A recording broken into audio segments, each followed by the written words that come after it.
Marcelo, ¿cómo estás? Hola Marcelo, buenas noches, gracias por tu invitación, saludos a todos los televidentes y felicitarte por el programa, ¿no? Sé que lo mira mucha gente, así que bueno, felicitaciones. Gracias, muy amable. El sábado es 17 de octubre, se cumplen 75 años de la revolución que dio comienzo al peronismo en la República Argentina, ¿no? Queríamos conocer un poquito tus impresiones sobre estos. Lo escuché al Turco Asís ayer decir que el Sí, 17 de octubre nace el peronismo y también nace el antiperonismo, ¿no? Al mismo día, al mismo momento. Pero bueno, ¿qué es el peronismo? Contame. El peronismo es un movimiento muy difícil de explicar en Uruguay, cruzando el río, ya es difícil de entender, ¿no? Es algo medio nuestro que sí, solamente lo entendemos nosotros. Y es único, me parece que no sí, hay un movimiento político en el mundo como el peronismo. exacto. Sí, es así, aunque es materia de estudio en todas las universidades del planeta, Sí, el peronismo. Eh, Ciertamente, digamos, para entender el peronismo, un peronista te diría que para entender un peronismo, el peronismo hay que vivir, ¿no? Pero ciertamente yo diría que el antiperonismo no se inicia o da comienzo el 17 de octubre. Yo diría que da comienzos meses antes, años antes, ¿no? De cuando Perón llega a la Secretaría de Trabajo y Previsión y comienza a visibilizar a toda esa masa de trabajadores y de trabajadoras profundizando sus derechos. Mejor dicho, dándoles primero sus derechos y después profundizando sus derechos. Acordate que él desde esa secretaría, que nadie daba un peso, digamos, por esa secretaría, lo ponen ahí, porque bueno, había que ubicarlo. Él inicia, no solamente estructura o reestructura los sindicatos, los une, sino que además de ahí va a surgir el estatuto del peón de campo, de ahí va a surgir el estatuto del periodismo, van a salir las jubilaciones, van a salir más de 143 arreglas juntamente con las patronales, que va a llevar a casi 1.400.000 argentinos a mejorar su situación laboral y por ende su situación económica y de vida. Por lo tanto, Perón, digamos, era una persona que comenzó a molestar desde el inicio. Ahora, ciertamente, yo te decía que este antiperonismo comienza antes del 17 porque vos fijate, meses antes de ocurrir el 17 de octubre, yo ahora estaba pensando en una marcha, en dos marchas, realmente marchas grandes que hubo, una a favor justamente de Perón, que fue la marcha del 12 de junio del 45, en pleno centro de la capital, ahí en Diagonal Norte, donde, digamos, un grupo de sindicatos se juntan para pedir a Perón como presidente, y meses después, el 19 de septiembre, la contramarcha, ¿no?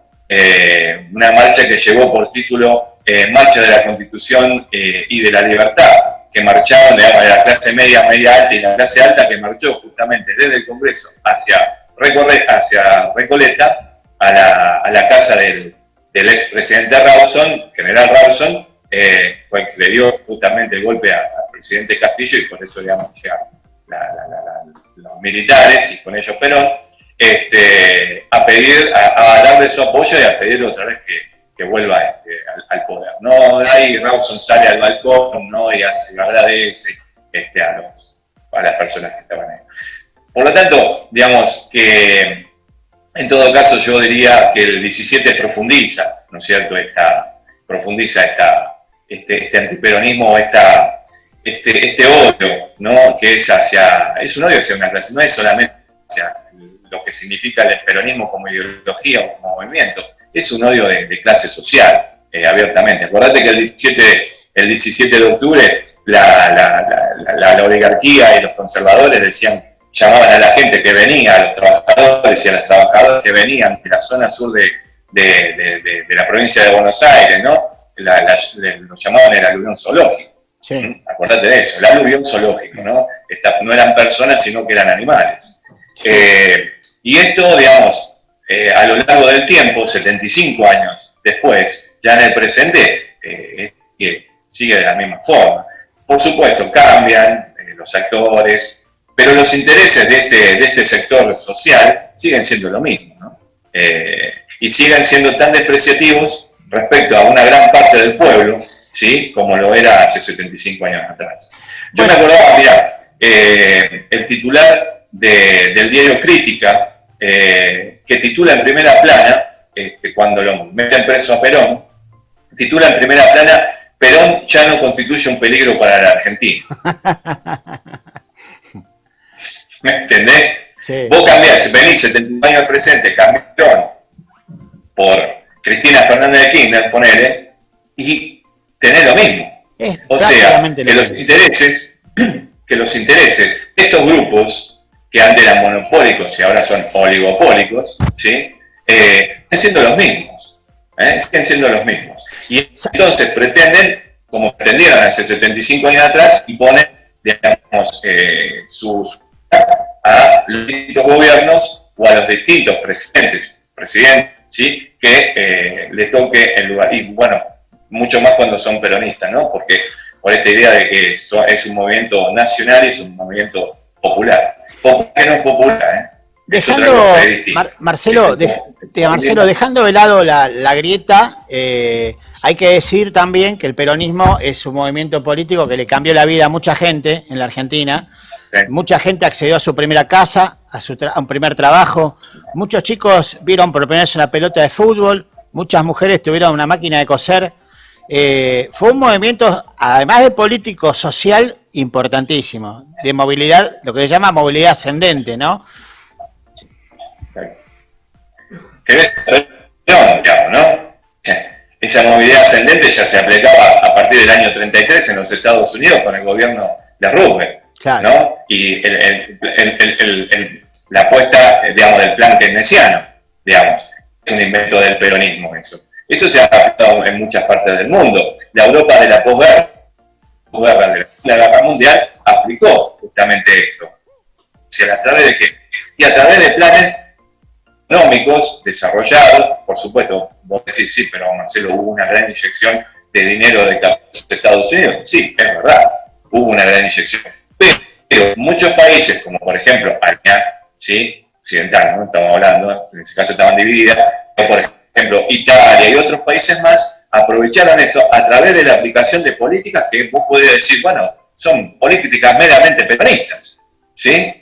La idea de tener y ser independientes va a dar como resultado a la larga que vos tengas justicia social. ¿Por qué? Porque podés manejar tu caja y porque si tu caja podés hacer tu política sin intervención, ¿sí? De actores extranjeros, ¿sí? Que puedan a vos someterte de alguna forma. Europa con relativo éxito. Por supuesto, no me estoy sacando de lado todo el contexto histórico de lo que fue la Guerra Fría, etcétera, etcétera. Tela de otro costal. Pero digo, medianamente estos países lograron, aplicando estas políticas, yo siempre cito a Alemania. Alemania, después del 89, unificación, Alemania, la verdad, reconstruirse nuevamente. Claro. Las políticas que justamente, y sigue aplicando Alemania hoy, Angela Merkel puede decir que son políticas netamente peronistas. A ver, la verdad, es normal que todo país debe aplicar para que haya esta movilidad, justamente esta movilidad social. Sí. Se habla de un crecimiento, justamente, del país. Y otra de las cosas que es interesante que vos mencionás también, y que yo me acabo de acordar, es en el caso del peronismo, a través de los dos grandes planes quinquenales, el plan quinquenal 1 y 2, que fueron económicos, no solamente económicos, sino políticos también y sociales, se comienza a dar y potenciar a lo que ahora actualmente conocemos como pymes, pequeñas y medianas empresas, a través de préstamos que se le entregaba a los pequeños talleres que después se conformaron en fábricas. ¿Sí? ¿Por qué? Porque había una necesidad justamente de crecer como país y de crecer como país industrializado para poder competir con los demás países del primer mundo. Y esto obviamente a intereses de capitales internos y externos sobre todo, no le convenía. Por eso termina el gobierno como termina de Perón en el año 55, ¿sí? Con un golpe de Estado que lo propicia justamente los conservadores, la oligarquía, con intervención de los Estados Unidos y precisamente de Inglaterra, ¿no? Que son los grandes actores en ese momento que jugaban y querían repartir la como suele pasar. Pero ciertamente sí, el peronismo fue, sin duda. Mirá, hace poco escuchaba a Alejandro Dolina. A mí me gustó mucho Dolina, me parece que es un maestro, es un capo. Y entonces en la entrevista la última pregunta fue, Alejandro, para vos, ¿qué le falta al mundo? Y Dolina respondió, y al mundo le falta más peronismo. Y yo te diría que es cierto, al mundo le falta más peronismo. Y esto no te lo digo yo como peronista, te lo digo porque desde el lugar que al mundo le falta más justicia social. ¿Sí? Y exactamente, más justicia social. Y esta justicia social se logra con estas banderas. Pero estas banderas se logran siempre y cuando se reivindiquen los derechos y se profundicen los derechos de las personas, que es el pueblo. ¿Sí? Mientras no se logre eso, siempre va a haber injusticia y nunca vamos a poder lograr la libertad, ¿sí? de la que tanto hablan y hablaban, ¿sí? Los grandes, que hoy se llaman libertarios, ¿no? Los grandes demócratas, que al final no son demócratas. Gracias, Marcelo, por estos minutos. Te agradecemos mucho, fue un placer hablar contigo. No, gracias a vos, y bueno, espero que haya servido de algo. Quiero mandarte un saludo muy grande a vos, a Marcelo también, y a toda la gente, y se me permitís en especial a los compañeros y compañeras peronistas que puedan estar viendo, mandarles un abrazo muy grande y que este 17, como todos los 17, pero en este en particular en especial, estemos juntos y bueno, que una Argentina mejor puede ser. Muchísimas gracias. Un abrazo.